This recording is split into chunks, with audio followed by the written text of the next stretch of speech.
নমস্কার। প্রাথমিক শিক্ষা পর্ষদ এনআইওএস ডিএলএডদের নিয়ে নিজেদের অবস্থান জানিয়ে দিল কলকাতা হাইকোর্টে।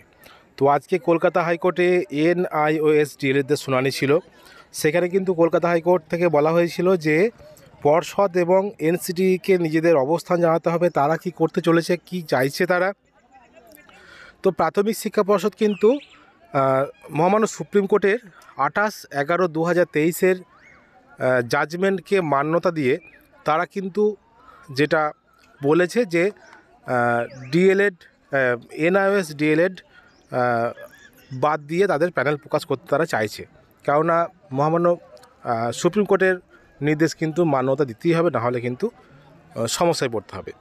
সেই জন্য আর আজকে যেটা হয়েছে যে জন্য এই কেসটার ফয়সালা এখনও হয়নি, যে এনসিটি কিন্তু নিজেদের সাবমিশন কিন্তু দেয়নি, রিটেন সাবমিশন হোক বা নিজেদের যে অবস্থান সেটা কিন্তু আজকে দিতে পারেনি।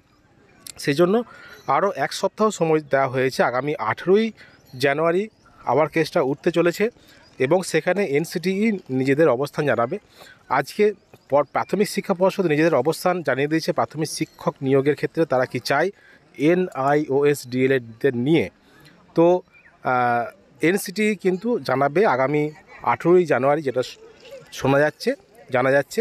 তো দেখা যাক যে প্রাথমিক শিক্ষক নিয়োগের ক্ষেত্রে মহামান্য সুপ্রিম কোর্টের রায় মান্যতা দেয় কি দেয় না এনসিটি। তো আগামী 18ই জানুয়ারি জানা যাবে ফাইনালি কী হতে চলেছে প্রাথমিক শিক্ষক নিয়োগের ক্ষেত্রে পশ্চিমবঙ্গে।